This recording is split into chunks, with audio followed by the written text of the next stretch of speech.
Welcome back to our last episode of Season 2. Wow, guys, it's been a journey, and you have been with us along the way. Thanks. We are Red Weather Christians. I'm Jen. I'm Steve. We're here wading through the muddy waters of what it means to be a Christian in modern society, one episode at a time. Woo! So this time, we are going to be discussing family values. Ooh, neat. Now, truth be told, we might have these, but we didn't think about them until very recently. Yeah, yes. And that was the whole inspiration for this final episode of Season 2, which I think is quite fitting, actually. So I have some students who had an end-of-the-year Bible project. Shout out to David Saavedra. Great idea. Yeah, love it. So it was about bringing Christianity and culture together and kind of researching that. And so they interviewed, or were supposed to interview, or had the option to interview, a Christian family from a different culture. Yeah. And the idea is to, like what I referenced in our previous episode, is to get face to face with people and have conversations and ask questions and get to know each other a little bit better. And I think they were supposed to do this over a meal. Is that right? Share a meal.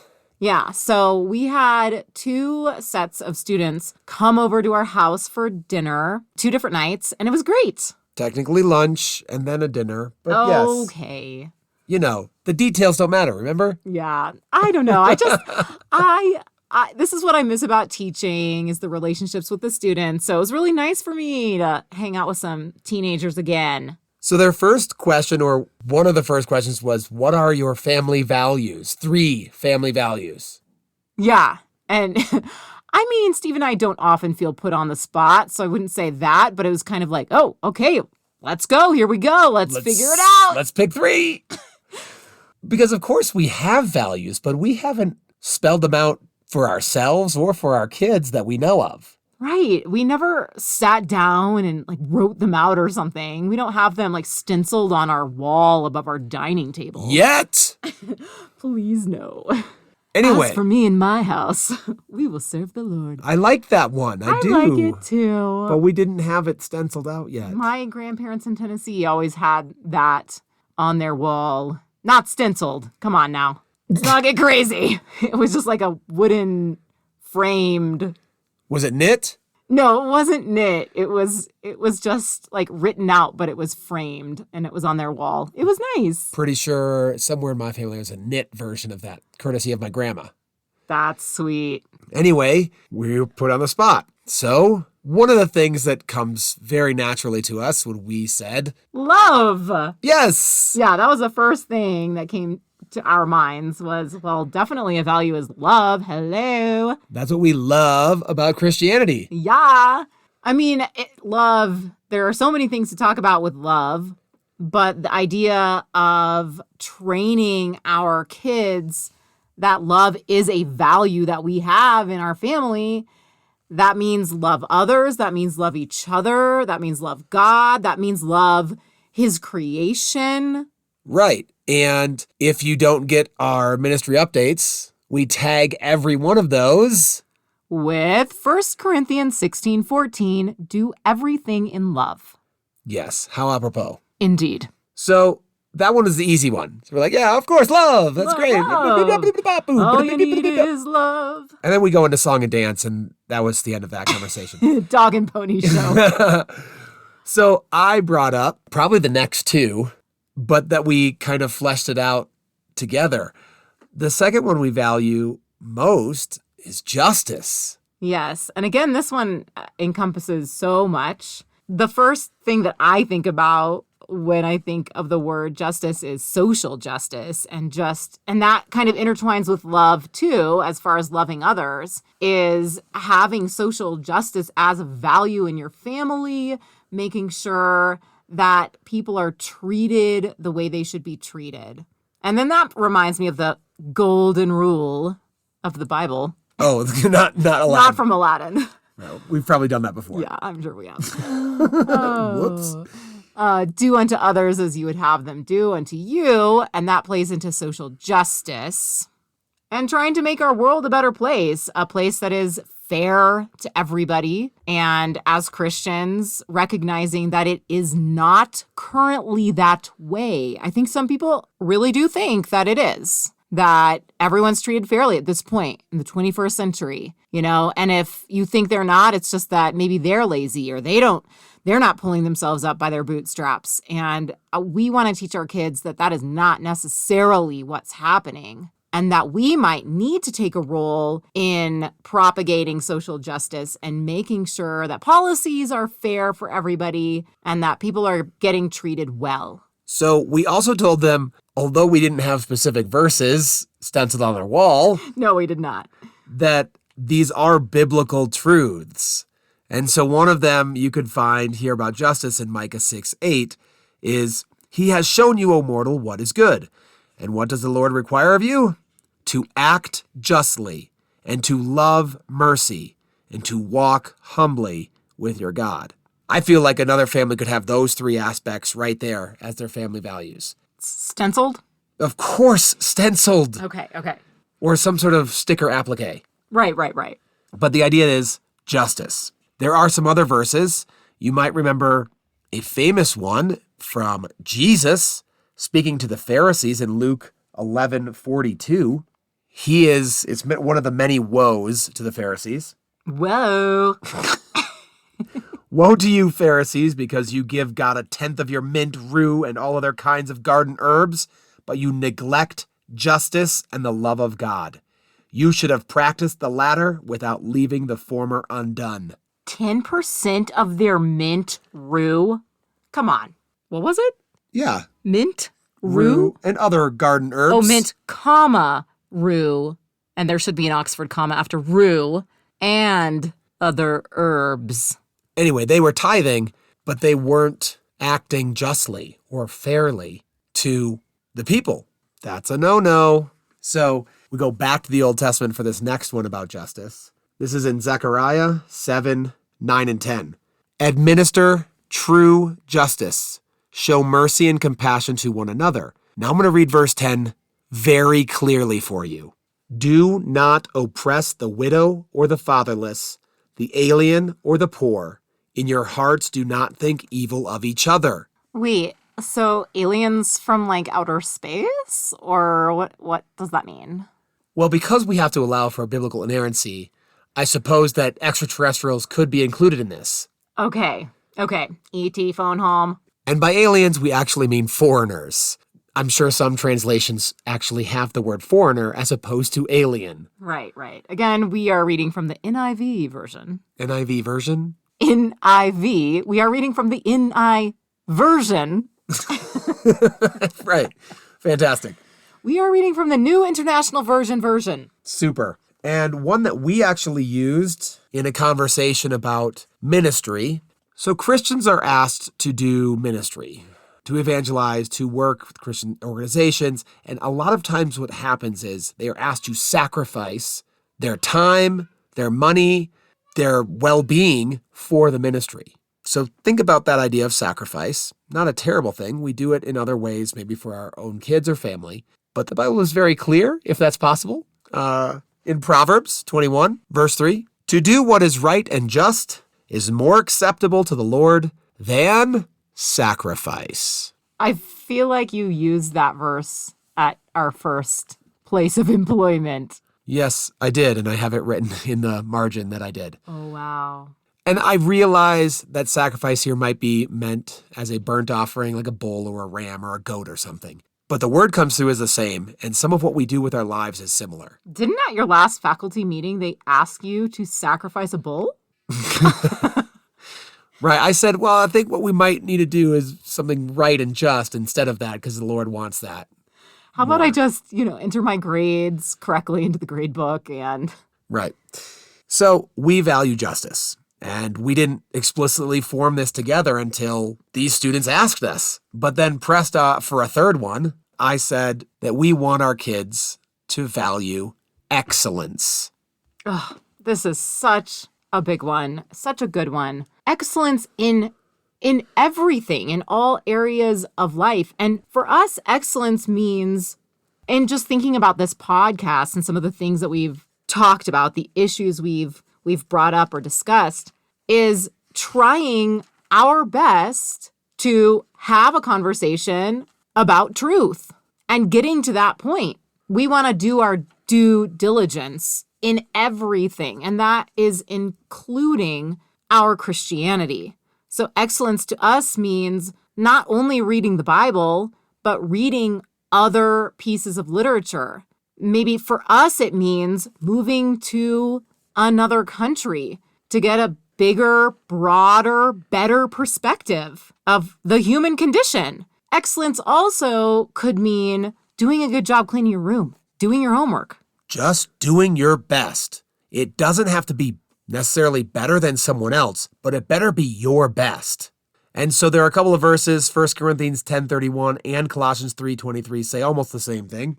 Okay, 1 Corinthians 10:31 says, "So whether you eat or drink or whatever you do it all for the glory of God." And if you're doing it for the glory of God, you probably want it to be your best. Right. I feel like excellence is part of this here. And speaking of excellence, as we are recording right now, our 3 young boys are supposed to be out cleaning all their toys and whatever, because that's what they do at the end of the day before they are allowed to watch a few minutes of a movie or play a few minutes of Minecraft or whatever it is. So I guess we will see how well we have trained them after we finish recording this episode. But the idea is there. They know it. Carrying it out might be a slightly different issue at times. Yes. And so another way we would want excellence, and this goes into why we live our lives the way we live our lives. In Titus 2, verses 7 and 8, it says, "In everything set them an example by doing what is good. In your teaching show integrity, seriousness, and soundness of speech that cannot be condemned, so that those who oppose you may be ashamed because they have nothing bad to say about you." Boom! That's good stuff right there. And unpacking that for maybe a secular position on it, basically be so good that someone who's trying to criticize you feels shame and guilt because you are that excellent at what you are doing or saying.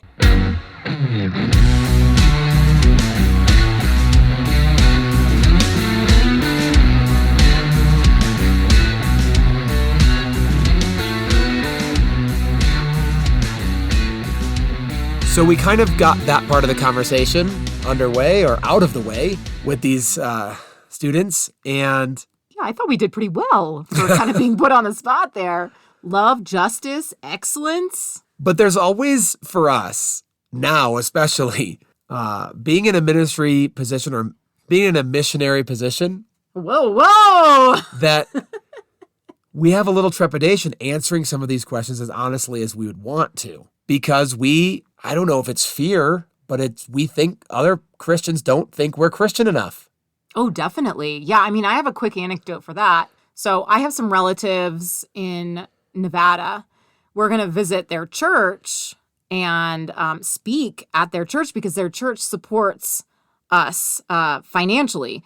And just a quick side note there, if you support us financially, what that means is the money is going to organizations, nonprofit organizations here in Ecuador that we have kind of decided are great and are doing great things. So they kind of texted me and they're like, "Hey, we want to call you and chat about, what you're going to talk about or whatever. We want to call and chat about that before you come." Uh-oh. And my first reaction was, oh my gosh, they've listened to our podcast and they think that we're not Christian enough. They don't want us to speak. So yeah, there's that insecurity still in our lives. And it wasn't that. I don't think they listen to our podcast.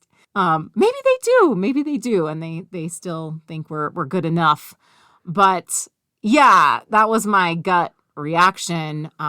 We are going to be speaking at their church, talking about some of the organizations that we support here in Quito. Yeah, so the conversation kept going with these students, and it revolved around the Christian culture that we create within our own family. And what do? Do we go to church every week? Not here since the pandemic, but do we Do we have verses that we... Well, their question was, do you have like rituals or routines day to day that kind of play out your Christian faith? That's true. And so at first we were kind of taken aback by the word rituals because that sounds iffy. Right. We did mention that we slaughter animals. Right. Bulls. I mean. But that acting justly is better than that. So we've kind of gone away from the bull sacrifice. Right. Yeah. So we kind of chuckled at that word. But so we were thinking about like, well, what do we do with our kids and together as a family? And I would say what came out of that was prayer was one of the top things that we do on a consistent basis. And we explained that some of the justice things we feel strongly about, we try to show them on a consistent basis. So that's not necessarily a ritual, but it's a routine that we would be advocating for social justice. Yeah, and part of that, we've mentioned this before, but just like kind of putting our money where our mouth is, supporting good organizations, but making sure that our kids understand that process. Like we talk to them about like, we're spending money here because this is a good organization. They're doing good things for their employees, or they're doing good things for the city or the community. And conversely, why don't we become patrons of these other places that are ubiquitous in U.S. lifestyles? Like, because those companies we know enough about that we don't like, that we won't support. So they asked some other questions. Again, if they asked about inerrancy of the Bible, and you've already heard that one, we would have probably said, nope. But they also asked, this was a really, not difficult for us, but difficult to say out loud and have someone either record or have just record of. And it was, what if your kids grow up and don't believe what you believe? Yeah, if they wander or stray or decide to take a different path away from the faith. And I think we were in agreement, even though we didn't talk about it beforehand, that I'm aware of, but we are okay with that. And I know that's probably, maybe for Steve's mom listening right now, is difficult to hear. But our reasoning is that we think that raising good humans who care about others and love others, as Jesus does teach us, and making good contributions to society is more important than saying the sinner's prayer. And I put it this way, if you gave me the choice for our kids to follow our family values and not be a Christian, or be a Christian and not follow our family values, yeah, I'm choosing following our family values every time. We, unfortunately, have known Christian people who aren't very good people. And just because you are a Christian, it doesn't mean that you are contributing in a healthy way to society or making this world better in any way. It does not mean that. Would we prefer that they have a Christian faith?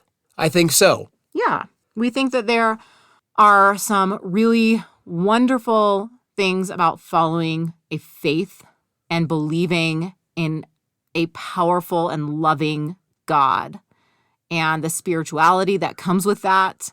All good things. But just because you can be labeled as a Christian, again, it doesn't mean that you are out there doing good things. It doesn't mean that you are advocating for social justice and loving others and being excellent in what you do and being fair. Yeah. And that would be disappointing if they weren't those things. And it would be disappointing on two fronts, not only as parents, but as we still identify as Christians, to have other Christians out there saying, I'm a Christian, look at me, but I'm not doing these what should be Christian things. And I think this loops all the way back to our very first episode in season 1. And the title of it is, If Those Idiots Are Christians, What Are We?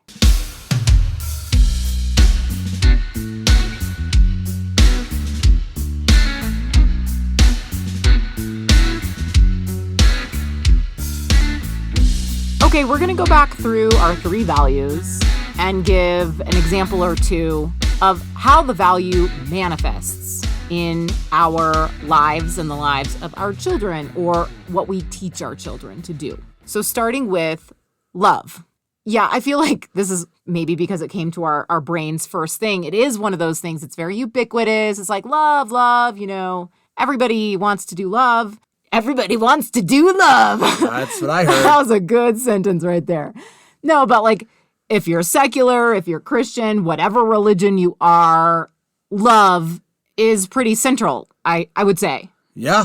So how does it manifest? Like, what do we specifically do to show our kids that love is a value? And our second-born is most outspoken how we are not loving him well. Aw. But that is in itself one of the ways we love him, is to show discipline when he doesn't want it, and to still be there when he doesn't want us there, and to show him love. Love isn't always perfect, should be biblically, but it's not, but that we're there.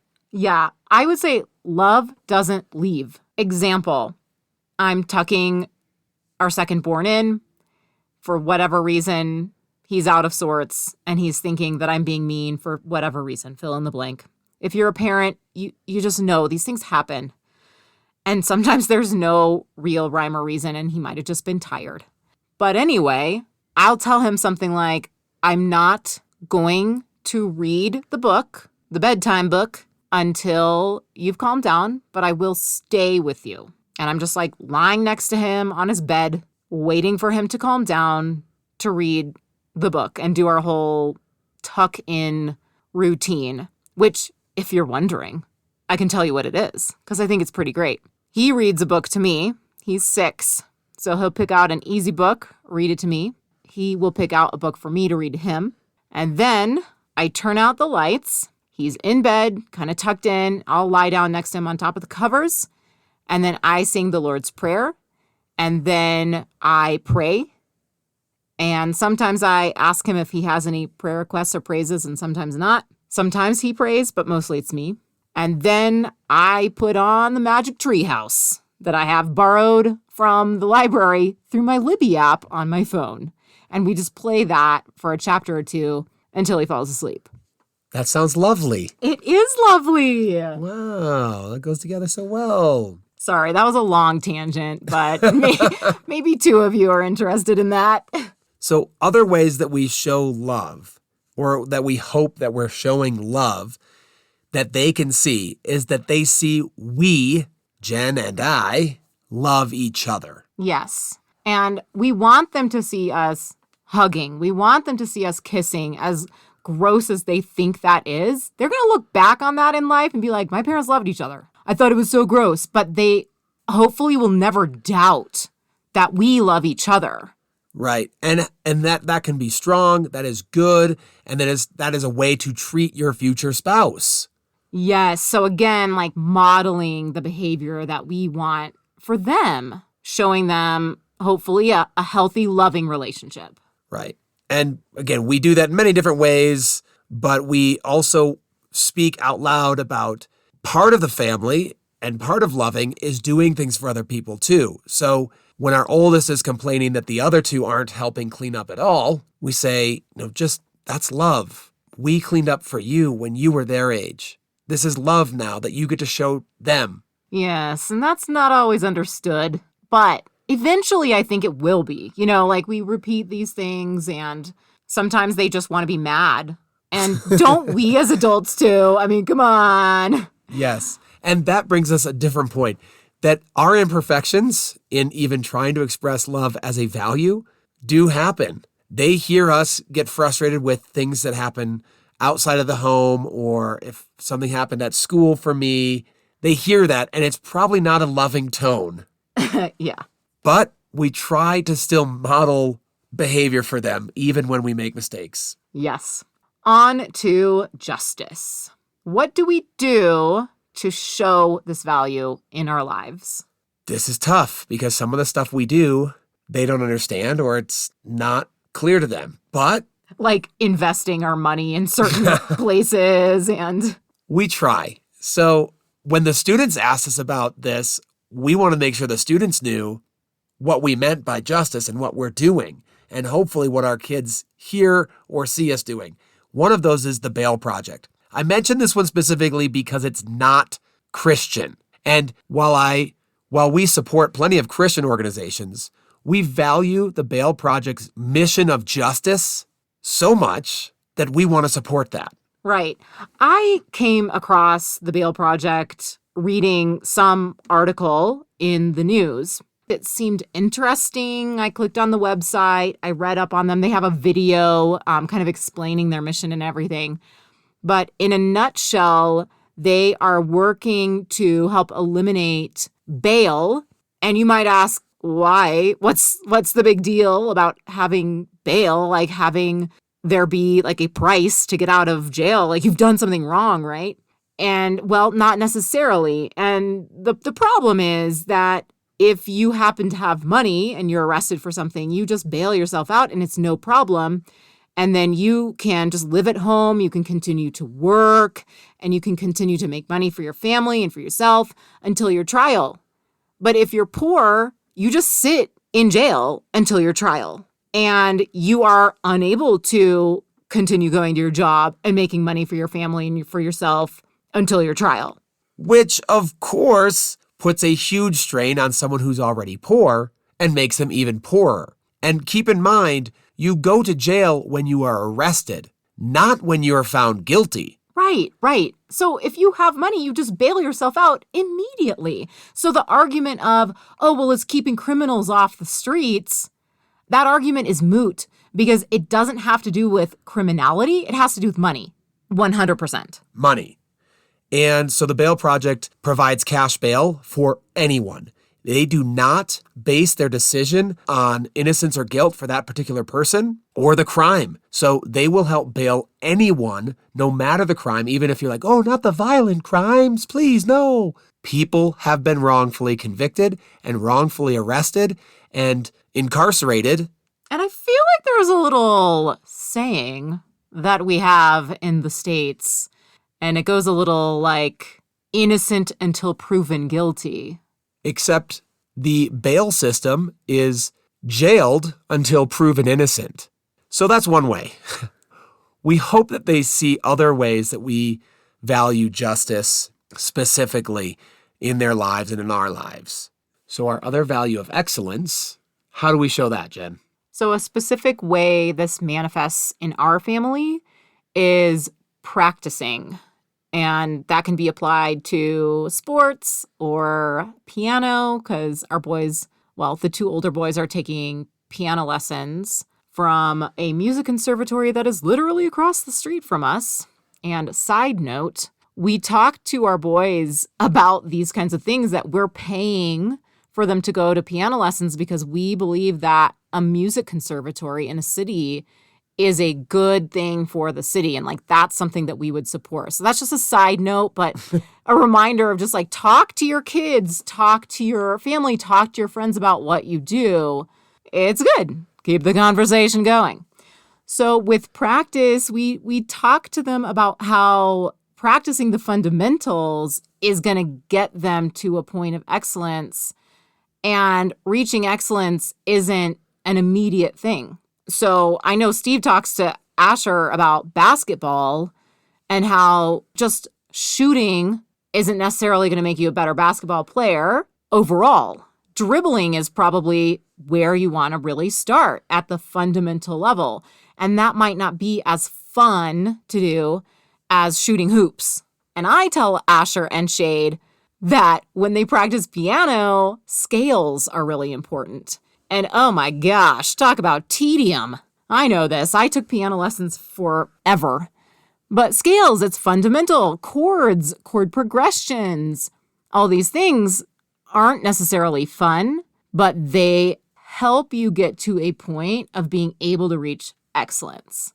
Right. And a quote that is often associated with Aristotle, but probably was just inspired by what he wrote, is, "We are what we repeatedly do. Excellence, then, is not an act, but a habit." Oh, that's so good. I definitely had that quote up in my room when I was a teacher, and I wrote it out and put it up in my boys' room as well. I think it's since fallen down, but it was up there at one point. Yes. So another specific way that I talk to our oldest about this is sometimes he'll come back and say, hey, I did so well on this or that, or I'm better than my classmates at this or that. And I stop him and I say, you might have done well on that, but did you do your best? You might be better than your classmates at this or that, but are you getting better? Are you doing your best? Because sometimes we can be better. I would interject here and say, as a parent, it's easy and natural and desired, I think, sometimes for us to just cheer them on and just say, wow, great, awesome job, like high five, wow, that's so pretty, like show me your picture, I love it. And I think an element of that or an amount of that is good and necessary, but we try not to only cheer, but have more of a conversation with them. Even like if Shade brings something that he's drawn with crayons or whatever, and he's like, oh my gosh, look at this, it's so great. And he's so proud of himself, and you're like, oh, my baby, he did this. I'm so proud as a mom. I try not to simply say, oh my gosh, it's amazing, but maybe ask him questions like, whoa, you used orange here. That's so cool. Why did you do that? Or, just asking questions as opposed to simply praise. Right. And as I was saying before the interjection. Sorry, that was a long interjection. Is that even if we're better than someone, even if we're comparing ourselves to someone else, does it mean that we're actually excellent at what we're doing, that we're doing the best we can? Heck no. So I challenge my oldest, at least right now, and my other boys later. I say, look, you might be good at this right now. You might be better than your peers right now, but you better keep improving, and you better be doing your best every time. That means if you are really good at math, don't miss any of them. Right. And I can't help but bring up, and this is a bit conversely, but there's a quote from somewhere. I have no idea where. I know we mentioned it when the students were here for dinner, lunch, whatever. And it was, never be the smartest person in the room. And the reason we like this quote is if you are the smartest person in the room. One, you're either alone or you need to move on so that you can be challenged. So if you are not familiar with 1 Corinthians 13, the chapter of love, then you have never been to a Christian wedding. That is also true. It says a lot of things about what you might be doing in your life, and if you're doing it without love, then you're basically nothing. And the love is patient, love is kind, all that. All the good things about love. But right before that, and hopefully you see how this comes all the way around, is 1 Corinthians 12:31. And it says, and now I will show you the most excellent way. We are Red Weather Christians. I'm Steve. And I'm Jen. Keep the conversation going. And by conversation, it may be with yourself. It may be with your family. But we're talking about identify 3 key or core values that you want, or that you want to show, or that you have. So we're going to leave you with that homework assignment to do with your family or just by yourself. What are your 3 values? Hags, have a great summer. Kit, keep in touch. Never change. Unless you're God, and then maybe you do. Did someone write that in your yearbook? Never change? No, unless you're God. Or No, whatever. I was referring to our own podcast. Oh. What is your problem? Thanks again, everyone, for hanging out with us. And we hope that this has spurred some conversations in your own lives. But also, if you're wondering if we are going to have a season 3, yes, we are planning on it. I, make fun of how low our viewership, is that a word, is. But actually, we have a pretty solid listening audience. And we want to keep this podcast going as long as people are listening. So stay tuned. It will probably start in the fall of 2022. Boop boop a doo.